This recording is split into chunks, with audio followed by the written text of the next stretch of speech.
Mi propia madre se levantó en medio de la sala, me señaló con el dedo y gritó que no estaba bien de la cabeza.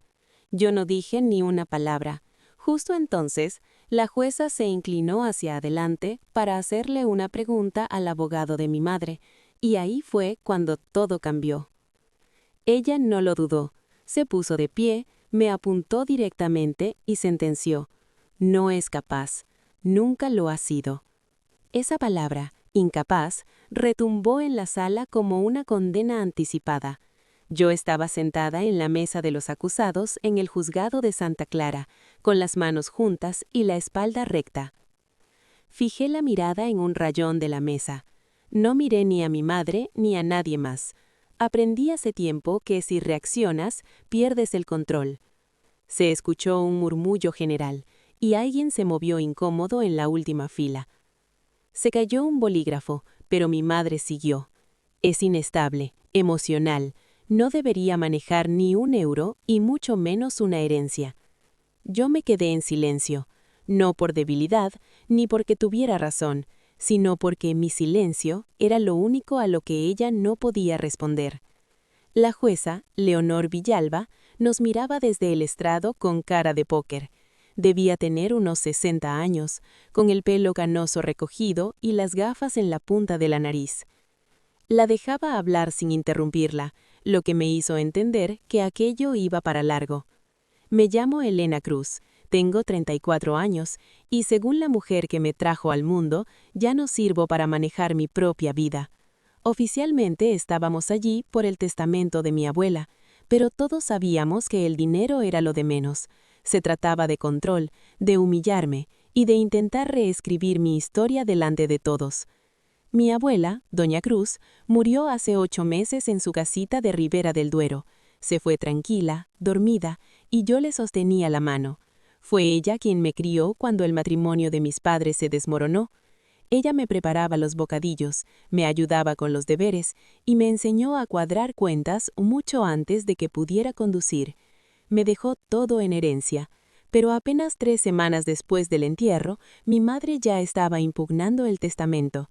A las 6 semanas, presentó una petición de urgencia, alegando que yo no era apta mentalmente, y exigió que se nombrara un tutor legal, ella misma. Ese papel congeló la herencia, detuvo el proceso y silenciosamente destruyó mi carrera. Mi empresa me puso de baja administrativa mientras revisaban todo. Los clientes dejaron de llamarme y mis compañeros evitaban cualquier conversación incómoda. Nadie me acusó directamente, pero tampoco dio la cara por mí. La duda no necesita pruebas, solo un poco de espacio para crecer. Ahí estaba ella en el juzgado, tranquila, perfecta, pintándome como un problema ambulante desde que nací.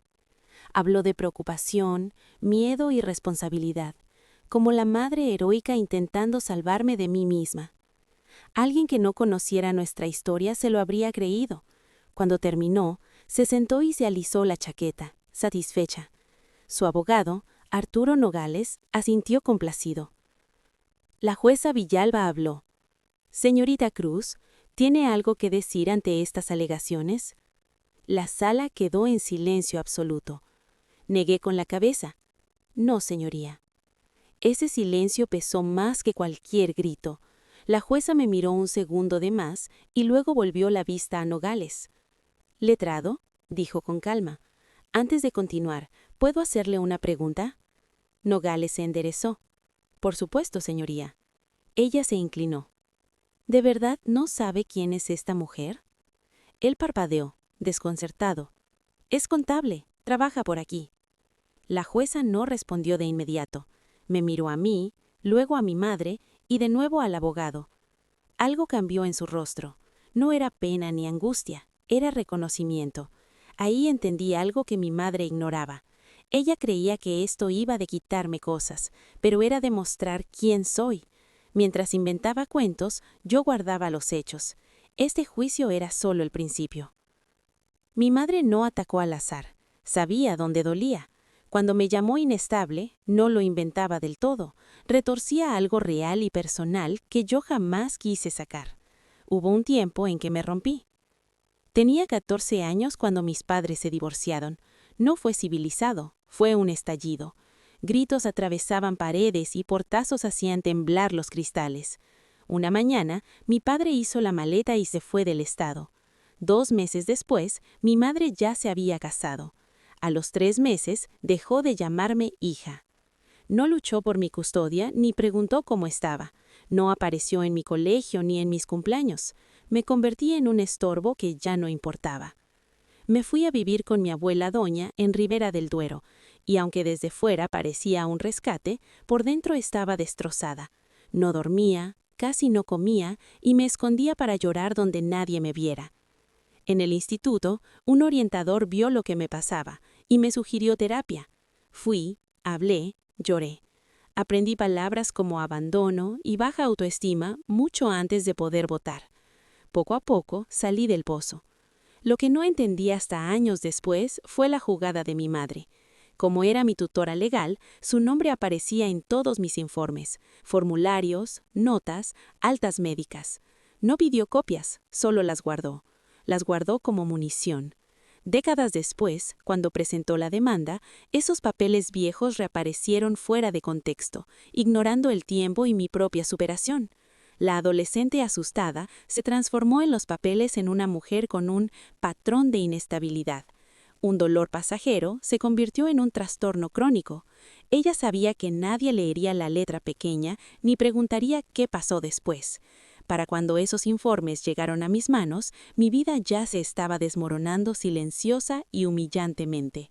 Mi empresa me llamó a la sala de juntas, sin gritos, solo palabras medidas. Responsabilidad, reputación, imagen. Me creían, pero el problema era el riesgo. No me despidieron, pero me dejaron de lado, sin casos nuevos, sin nada importante. 7 años de trabajo borrados por un expediente antiguo. En casa también se notó. Daniel intentó apoyarme. Viene de una familia donde los problemas se hablan, sin usar el pasado como arma. Al principio me decía que todo saldría bien, pero luego sus padres y amigos preguntaron, hasta que una noche, en la mesa, soltó: ¿por qué no te haces una evaluación psicológica? ¿Para qué? Para demostrar que se equivocan. Lo entendí. Si aceptaba, validaba la acusación. Si no, parecía culpable. Mi madre me tenía atrapada. Esa noche Daniel se fue, tras nuestra primera pelea seria. Me quedé sola, mirando una foto de mi abuela en mi graduación. Tenía 73 años y una sonrisa de quien acaba de conquistar el mundo. Siempre decía, la gente miente, los números no. Me aferré a eso mientras todo se desmoronaba.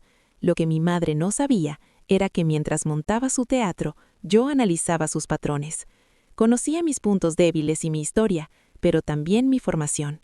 Años detectando fraudes y siguiendo rastros de papel. Ella creía que me arrastraba al pasado, pero me llevaba a mi terreno de juego. Al preguntarme por qué, descubrí algo insoportable. Esto no iba de la herencia de mi abuela, ni siquiera iba de mí. Era un cuaderno azul. La primera anotación era 14 meses antes de su muerte. Me senté en la sala de seguridad y lo abrí. Al principio, la letra firme de mi abuela era reconfortante. Escribía sobre llamadas de mi madre, sus disculpas y ganas de retomar la relación. Decía que no confiaba del todo, pero quería creer. Conforme avanzaban las páginas, el tono cambió. Números, fechas y notas cortas, con letra temblorosa. Hoy le he dado dinero. Dice que es urgente. No deliraba. Esto era una crónica. Sabía que algo iba mal y lo escribía. Al final, dejé de buscar respuestas. Estaba reuniendo pruebas. Cerré el cuaderno y respiré el aire viciado de la cámara acorazada. Esta historia era más grande que yo. La verdad rara vez se anuncia. Espera a ser descubierta. Salí del banco con el cuaderno bajo el brazo y una certeza. Mi madre no solo había mentido sobre mí, le había robado a su propia madre. Y sin saberlo, me había invitado a descubrirlo. Esa noche no dormí. No por miedo, sino por enfoque absoluto. Esa lucidez que no te deja parar. El diario explicaba el qué, pero no el cómo.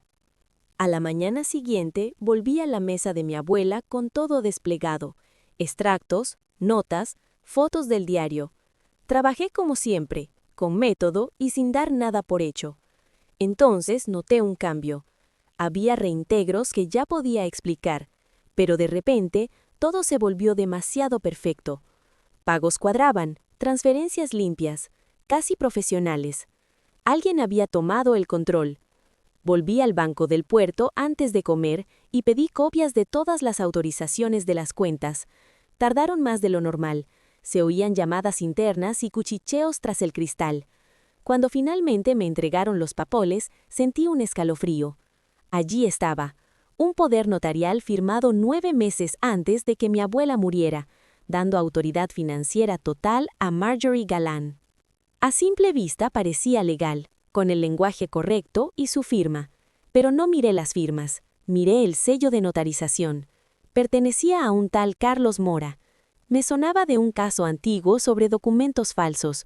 Mora se había retirado en silencio después de eso. Revisé la fecha de caducidad de su licencia. Su comisión notarial había expirado hacía más de 3 años. Miré el sello otra vez. El poder notarial se firmó después de que él ya no era notario.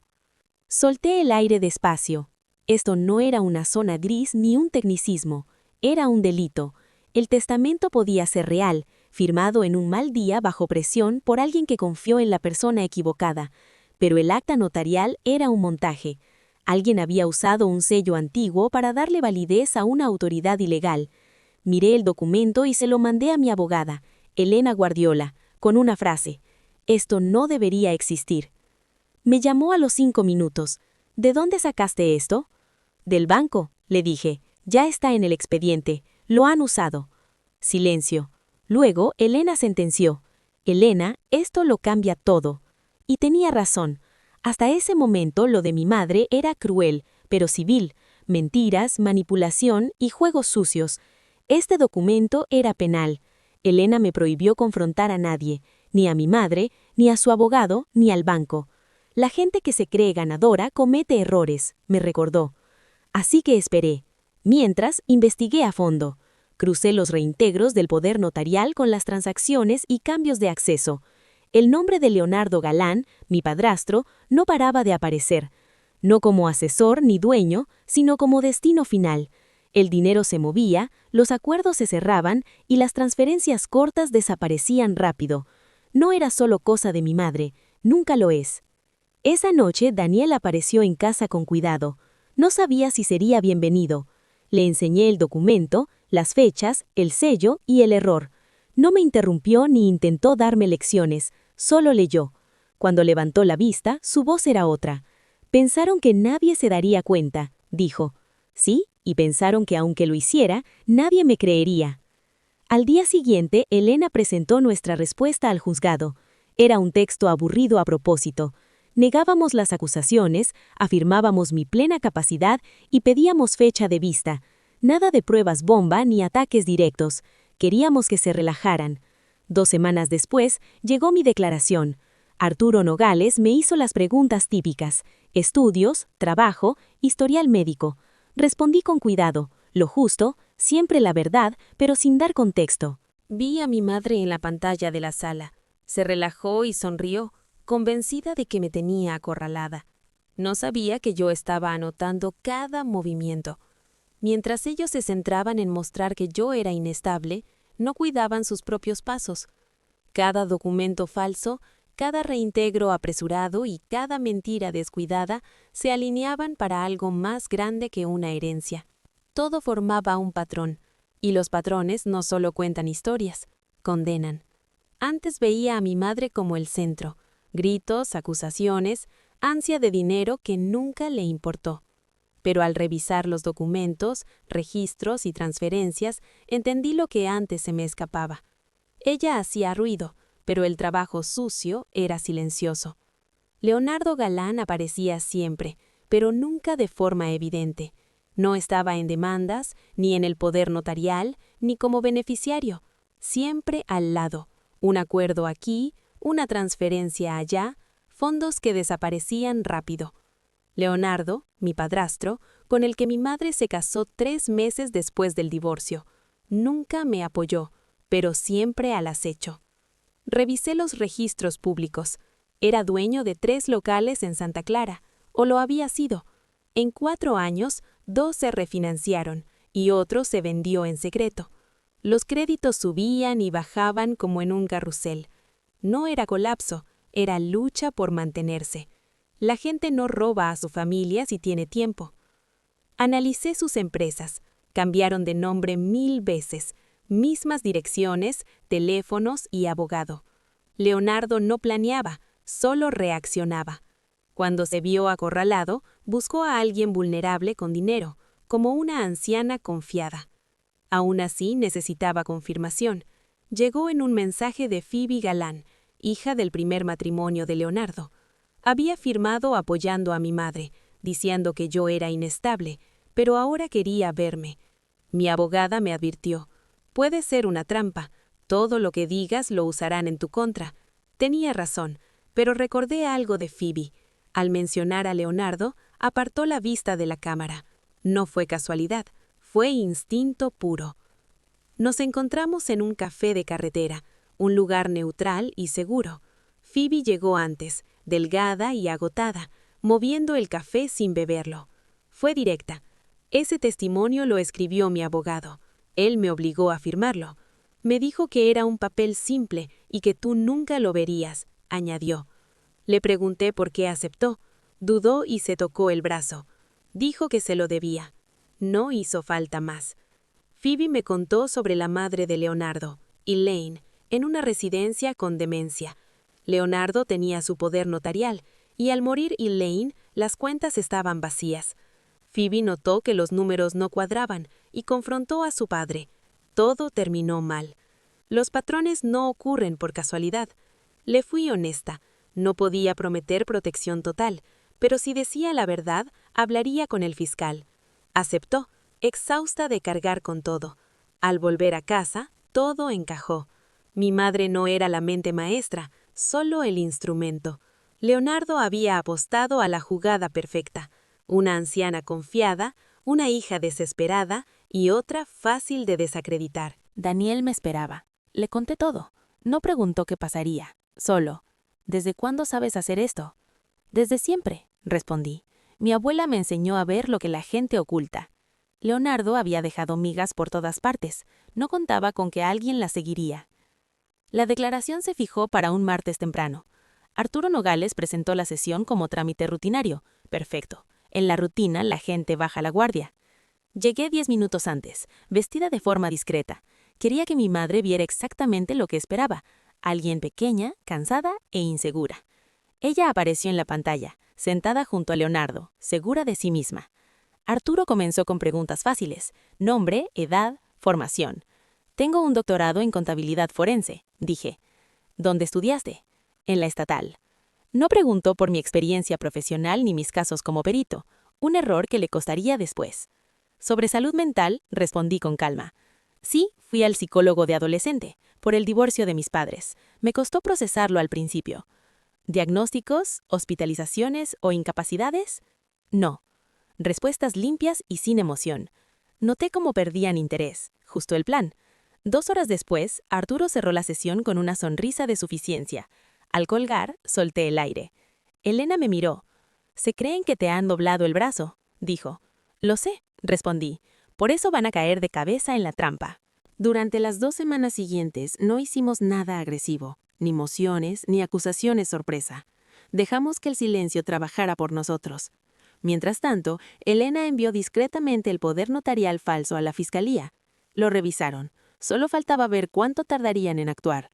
No estaba nerviosa. Confié en el proceso como mi abuela confiaba en sus cuentas, despacio, con paciencia y basándome en pruebas. La noche antes del juicio, Daniel me preguntó si tenía miedo. Le dije que no. Lo que tenía era claridad. Los nervios vienen de la incertidumbre, la seguridad de la preparación. Esa noche conduje hasta Ribera del Duero por última vez. No entré en la casa. Me quedé en el coche recordando a mi abuela en el porche, cuadrando cuentas a mano. Revisaba todo 2 veces. Comprendí que no solo me dejó una herencia, me dejó un método de vida. A la mañana siguiente, la sala estaba cargada de tensión. La gente siente cuando algo va a estallar. Mi madre llegó tarde, confiada, con Leonardo detrás. Arturo Nogales movía papeles como si ya supiera el final.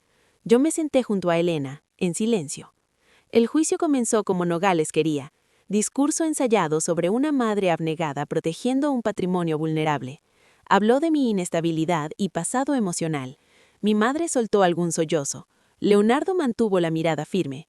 Nogales ni siquiera me miró. Yo ya no era persona, era un objeto. Cuando terminó, el ambiente se volvió ligero.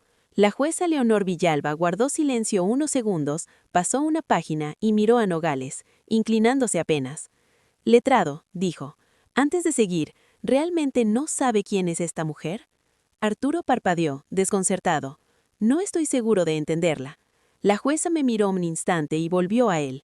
¿La mujer a la que su cliente quiere declarar incapaz sabe algo de su trayectoria profesional? Nogales revisó sus notas. Es contable, señoría. Trabaja por aquí cerca. El silencio se hizo eterno. Luego la jueza se giró hacia Elena. Señoría, mi cliente es investigadora financiera forense senior, especializada en explotación económica a la tercera edad. Ha testificado como perito experto en decenas de casos, muchos en este mismo juzgado. Arturo Nogales levantó la cabeza de golpe. Leonardo tensó la mandíbula y mi madre se quedó paralizada. La jueza Villalba sintió despacio. Gracias. Coincide con lo que recordaba. Nogales abrió la boca y la cerró. La jueza volvió a él. Letrado, ¿por qué nada de esto aparece en su demanda? Él tragó saliva.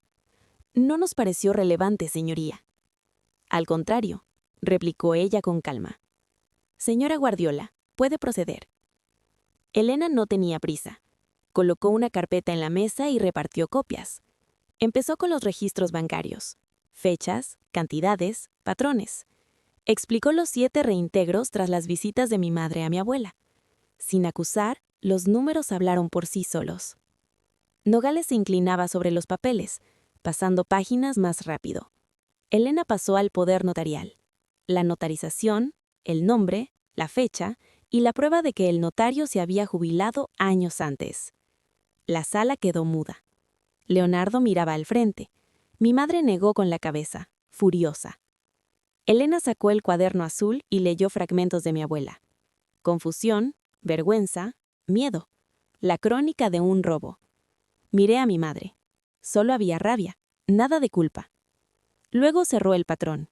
Coincidencias con otros casos y denuncias en marcha. Se sentó. La jueza Villalba miró a Nogales. ¿Tiene algo que decir?